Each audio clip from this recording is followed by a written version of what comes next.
Over the history of the Earth, millions of animal and plant species have disappeared. Most of these species disappeared or became extinct because of natural causes, such as climatic changes or a catastrophic event like an asteroid hitting the Earth. What is different today is that most species that are in danger of becoming extinct are not endangered because of natural causes, but because of human activity. Today, we will be looking at the reasons that many plants and animals are endangered and how these reasons or causes are related to human activity. The single most important cause of endangered species today is the destruction and/or degradation of habitat. Most animals and plants are adapted to live and reproduce in a specific environment or habitat. They cannot survive if they lose the specific habitat that they are adapted to live and reproduce in. There are many ways that human activity destroys habitat.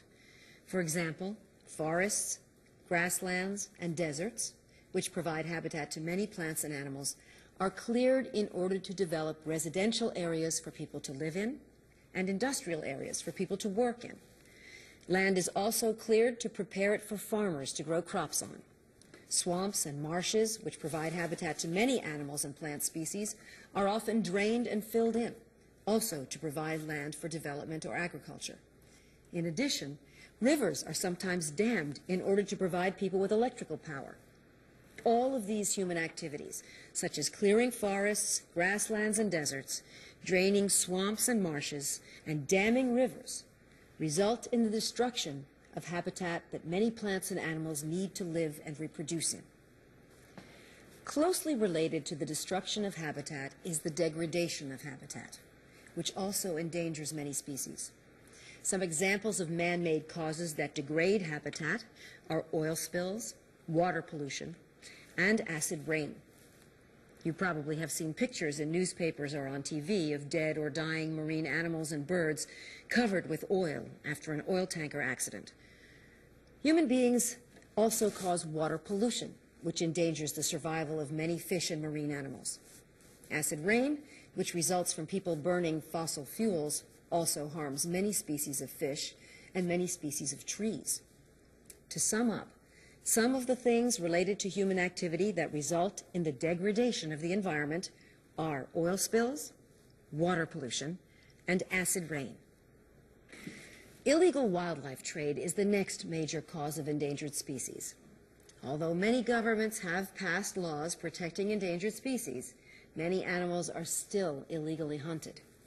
Sometimes people hunt these animals for food, but more often they hunt them only for specific parts of their bodies. For example, some species of animals, such as tigers, are illegally hunted for their furs. Elephants, which are the biggest land animals in the world and an endangered species, are often killed for their hides and tusks. These elephant hides and tusks are used to make souvenirs and works of art to sell to tourists and art collectors. Other animals, such as chimpanzees, are trapped to be sold to zoos for people to look at or for medical experiments. Some beautiful birds, such as some species of parrots, are in danger of extinction because so many are captured to be sold as pets to people all over the world.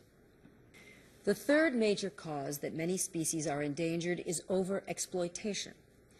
People have always exploited or used plants and animals and will, no doubt, continue to do so. It is only when people exploit animals and plants in an excessive manner that they become endangered.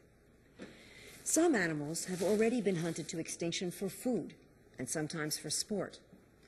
Let me give you one well-known example: the passenger pigeon in the United States. Passenger pigeons were once so plentiful that people said they darkened the sky for hours, even days, when they flew over the land. Many people thought that passenger pigeons never disappear, but in reality, they became extinct at the beginning of the 20th century. They became extinct as a result of overhunting, partly for food, but mostly for sport. Today, some fish, like the cod, which is an important source of food for people in many parts of the world, have been overfished.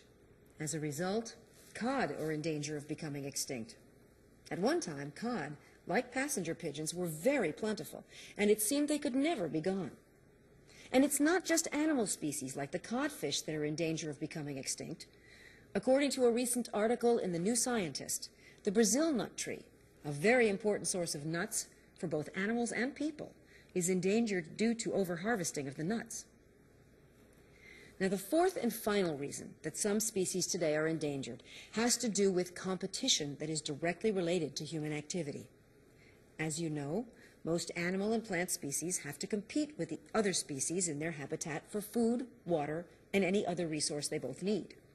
Now, this is usually natural, that is, not related to human activity. However, some animal and plant species today also face competition that is directly related to human activity.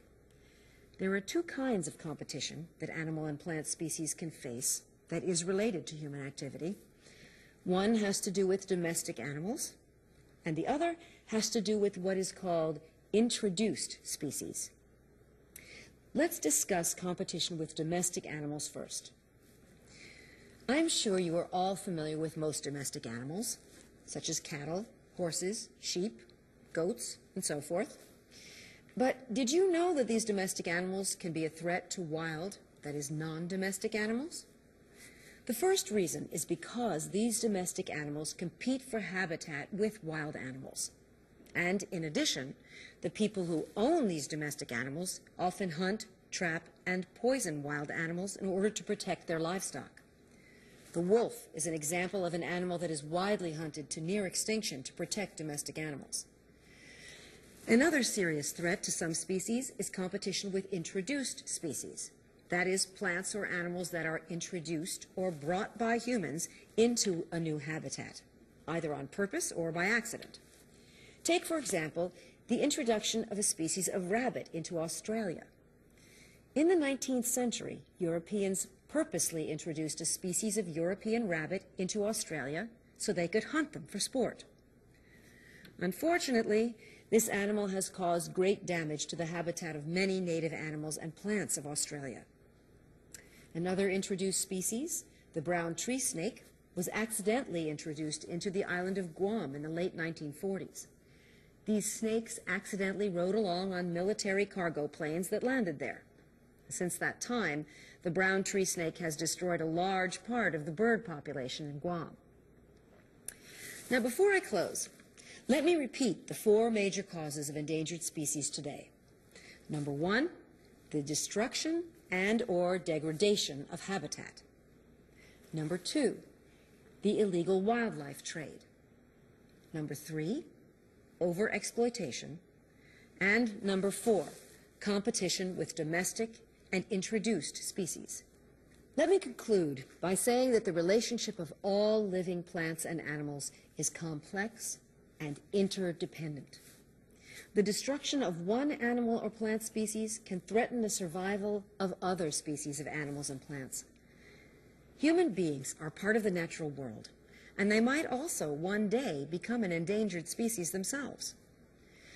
Because the four major causes of endangered species today are largely the result of human activity, only human beings can change the situation. Time is running out for many endangered plant and animal species.